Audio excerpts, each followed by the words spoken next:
Hi aspirants, welcome to music infotainment channel. నేను FBO ఈపీఓకి సంబంధించి video అయితే చేస్తున్నాను కదా. Live solving FBO prelims paper మనకి రీసెంట్గా అడిగింది. అది అప్డేట్గా కట్ అయింది స్టోరేజ్ తక్కువ ఉండడం వల్ల. మనం ఇప్పుడు 142nd క్వశ్చన్ వరకు అయితే ప్రీవియస్ వీడియోలో చేసాము. ఇవన్నీ ప్లేలిస్ట్లో ఉంటాయి. అండ్ 143 క్వశ్చన్ అయితే చేద్దాము ఇప్పుడు. Wheel of a motorcycle of radius 35 ఉంది. The number of revolutions per minute it has to wheel make, అంటే వీలు ఎన్ని రెవల్యూషన్స్ చేయాలి per minute, so as to keep the speed 160 km/h. అంటే ఇది ఒక మనకి లిటిల్ ఆలోచిస్తే ఈజీ క్వశ్చన్ అనమాట. మనకి ఏమవుతుందంటే ఒక రెవల్యూషన్ కంప్లీట్గా రెవల్యూషన్ ఎప్పుడైతే ఒక సర్క్యులర్ వీల్ తిరుగుతుందో అప్పుడు అదేమవుతుందంటే దాని పెరిమీటర్తో సమానం అవుతుంది.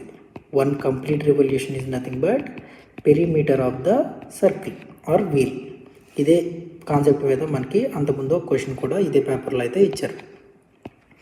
ఇప్పుడు మనకి ఏమంటున్నాడంటే దీని పెరిమీటరు ఎన్ని రెవల్యూషన్స్ చేయాలి పర్ మినిట్. ఓకే, ఫస్ట్ దాని పెరిమీటర్ అనేది మనం క్యాలిక్యులేట్ చేద్దాం. 2 times of πr కదా, 2 times of 22/7 into r. r is nothing but radius 35 అన్నాడు. 35 ఇది 2πr. సో ఇది క్యాన్సిల్ అయితే 5 మిగులుతుంది. అంటే మనకి అల్టిమేట్గా ఇది మిగులుతుంది అనమాట. So 2 into 25, 22 into 5. So 2 into 22 into 5. This is the perimeter of the wheel. ఇది మనకి 5 అనేది సెంటీమీటర్స్, 35 సెంటీమీటర్స్లో ఇచ్చాడు కాబట్టి ఈ వాల్యూ కూడా సెంటీమీటర్స్లో ఉంటుంది. సో 2 into 25 into 5 సెంటీమీటర్స్ అనేది 1 minute చేస్తుంది అనమాట. ఇప్పుడు మనకి 60 minutes ఎన్ని చేస్తుంది, ఇంటూ 60 minutes చేసామనుకో, ఇక్కడ ఇంటూ 60 చేసామనుకో. ఎందుకు చేసామంటే 1 minute equal to 60 minutes 1 hour. మనకి క్వశ్చన్లో ఏమడుగుతున్నాడు, 66 km 1 hour పర్ అవర్లో వెళ్ళాలి. కానీ మనకి ఇచ్చిన ఇన్ఫర్మేషన్ ఏంటి, దాని పెరిమీటర్ని 1 minute కవర్ చేస్తుంది. Number of revolutions per minute 1 minuteకి 2 into 22 into 5 సెంటీమీటర్ 1 minute చేస్తే మనం ఇంటూ 60 చేసాం. సో అప్పుడు ఇక్కడ మనం 1 hour అని రాసుకోవచ్చు. ఓకే, 1 hourకి ఇన్ని సెంటీమీటర్స్ అయితే చేస్తుంది. కానీ మనకి కావాల్సింది ఎంత, 66 kilometers కావాలి. 66 kilometers. ఇది ఎన్ని రెవల్యూషన్స్ చేయాలి, నంబర్ ఆఫ్ రెవల్యూషన్స్ ఎన్ని ఉండాలి, 66 kilometers చేయాలంటే. సో ఇక్కడ మనకి సెంటీమీటర్ని కిలోమీటర్లోకి మార్చాలన్నమాట. 1 centimeter అంటే 1 meter is equal to 100 centimeters and 100,000 meters అనేది 1 kilometer అవుతుంది. సో అప్పుడు మనకి 1 centimeter అనేది 10⁻⁻5 kilometers అయితే అవుతుంది. సో ఇక్కడ మనం సెంటీమీటర్ బదులు 10⁻⁻5 kilometers అని రాసుకోవచ్చు.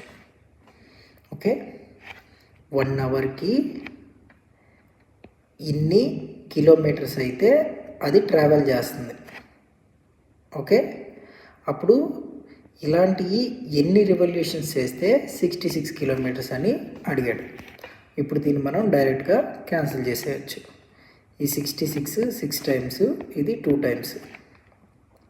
ఆల్రైట్, ఇది 10⁻⁻5 కదా, అంటే కిందకు వచ్చినప్పుడు 10⁻5 అవుతుంది. ఇటే పక్కకి వెళ్తే 10⁻5 అవుతుంది. సో ఇది కూడా తీసేసేద్దాం. అండ్ ఇక్కడ మనకి ఈ 6 ఇక్కడ పోతే ఇక్కడ 10 మిగులుతుంది. సో ఒక్క నిమిషం మళ్ళీ ఒకసారి క్లియర్గా క్యాన్సిల్ అవుట్ చేస్తాను.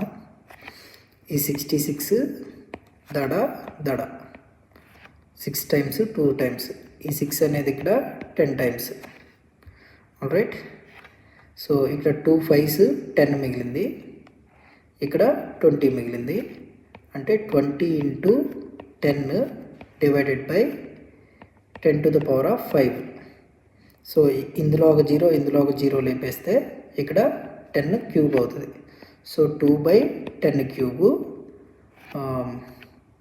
Kilometres into n. Alright, so ఇక్కడ మనకి 1 కిలోమీటర్ అయితే మిగిలింది, right side and left side. ఇప్పుడు n ఏమవుతుంది, ఇది ఇటే పక్కకి వెళ్తే 10³ అంటే 1000 అవుతుంది బై 2. సో కిలోమీటర్ క్యాన్సిల్ అయితే 1000/2 500 రెవల్యూషన్స్. ఆల్రైట్, మళ్ళీ ఒకసారి క్లియర్గా చెప్తాను. క్యాన్సిలేషన్ అయితే ఈజీనే, అది మీరు ఈజీగా చేసేయచ్చు. క్వశ్చన్ అర్థం కావాలంటే, the wheel of a motorcycle of radius 35 centimetres అలా ఉంది.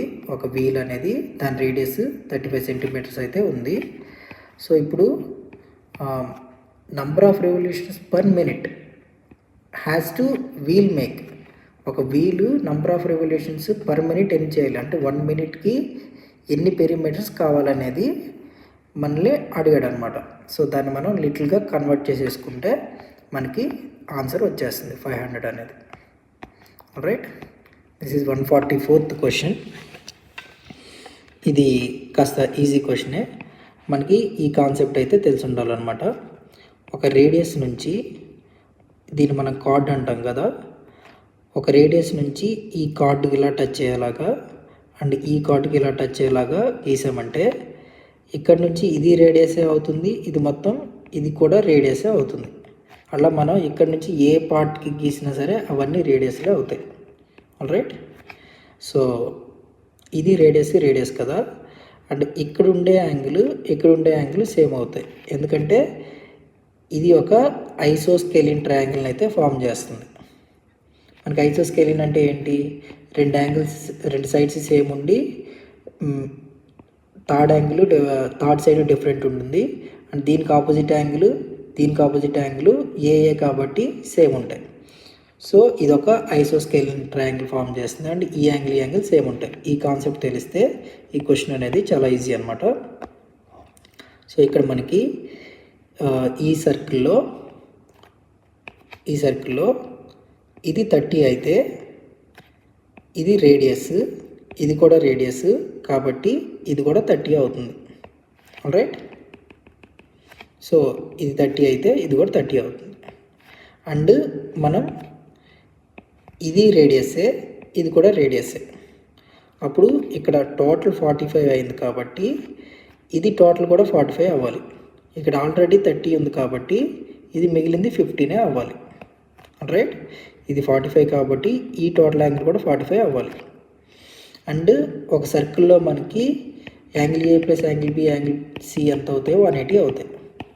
సో ఇప్పుడు ఇది 45 కాబట్టి ఈ ట్రయాంగిల్లో అంటే మనకి ఈ ట్రయాంగిల్లో 45 ఉంటే 90 అయింది. అప్పుడు ఇక్కడ ఖచ్చితంగా 90 అవ్వాలి. 90 + 90 180 అవుతుంది కాబట్టి సో ఈ యాంగిల్ 90 అయింది. ఆల్రైట్,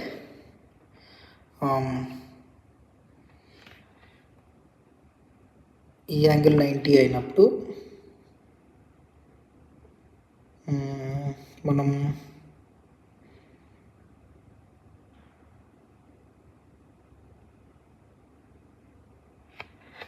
ఇప్పుడు ఇంకొక ట్రయాంగిల్ తీసుకుందాం.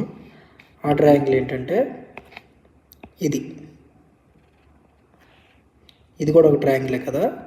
ఇక్కడ 30 ఉంది, ఇక్కడ 30 ఉంది అంటే 60 ఉంది. అప్పుడు ఈ యాంగిల్ మొత్తం ఎంత ఉండాలి, 120 ఉండాలి. ఇక్కడ ఆల్రెడీ 90 ఉంది కాబట్టి ఇక్కడ 30 వస్తే అప్పుడు 120 అయిపోతుంది. ఆల్రైట్, సో అక్కడ 30 ఉంటే ఈ ట్రయాంగిల్లో 30 60 + 120 180 సరిపోతుంది.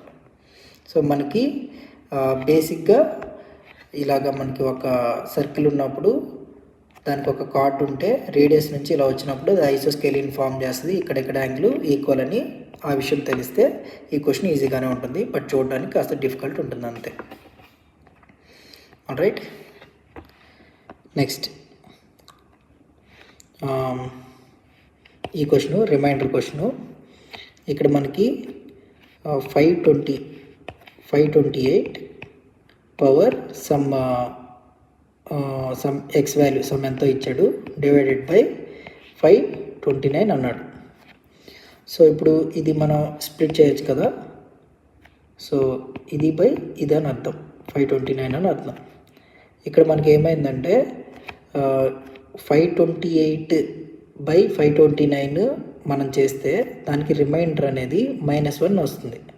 -1 పవర్ ఇక్కడ వాల్యూ ఎంత ఉంది, అది ఆడ్ వాల్యూ ఉందనుకోండి, టోటల్గా ఇప్పుడు లెటర్స్ 3 ఉందనుకోండి, -3 అప్పుడు పవర్ 3 ఉంటే ఇది -1 వస్తుంది. అలా కాకుండా పవర్ 2 ఉందనుకోండి, -1 × -1 +1 అవుతుంది. అంటే మనకి ఇక్కడ ఆడ్ నెంబర్ ఉంటే -1 అవుతుంది, ఈవెన్ నెంబర్ ఉంటే +1 అవుతుంది. మనకి క్వశ్చన్లో ఇచ్చింది ఇది ఆడ్ నెంబర్ కాబట్టి ఫైనల్గా మనకు వచ్చే రిజల్ట్ -1 అవుతుంది. -1 రిమైండర్ అంటే 529 -1. Okay, so that is -1 remainder. ఇక్కడ నుంచి ఈ పార్ట్ నుంచి మనకి -1 రిమైండర్ వచ్చింది. ఇక్కడ నుంచి ఏం రిమైండర్ వస్తుంది, మనకి 7 వస్తుంది. అంటే ఇప్పుడు 3 ఉందనుకోండి, 3/3 రిమైండర్ 0, 4/3 రిమైండర్ 1. అలా కాకుండా 3 కంటే తక్కువ ఉన్నాయనుకోండి వాల్యూస్, లెట్స్ సే 1/3 అంటే రిమైండర్ 1 అవుతుంది చిన్న వాల్యూ, 2/3 అంటే రిమైండర్ 2 అవుతుంది. ఆల్రైట్, ఇక్కడ చిన్న వాల్యూ ఉంది కాబట్టి 5 కంటే ఈ టోటల్ పార్ట్కి -1 అనేది వచ్చింది, అండ్ ఈ 7కి ఈ 7/29కి 7 వచ్చింది. ఈ రెండింటిని కలిపితే +6 అనేది రిమైండర్ అనమాట. ఈ క్వశ్చన్ అలా చేయొచ్చు. అండ్ ఈ రిమైండర్స్ కాస్త ఇంకా క్లియర్గా బేసిక్స్ నుంచి చెప్పడానికి ఇది ఒక ఇంపార్టెంట్ కాన్సెప్ట్. దీన్ని నేను నెక్స్ట్ వీడియోలో ఎక్స్ప్లెయిన్ చేస్తాను. రిమైండర్స్ ఈజీగా ఇలాంటి క్వశ్చన్స్ వచ్చినప్పుడు ఎలా చేయాలనేది. Alright, next 146 question. ఇది కూడా చాలా ఈజీ క్వశ్చనే. మనకి ఏబిసి అనేది ఒక ట్రయాంగిల్ అయితే ఉంది, that is an equilateral triangle.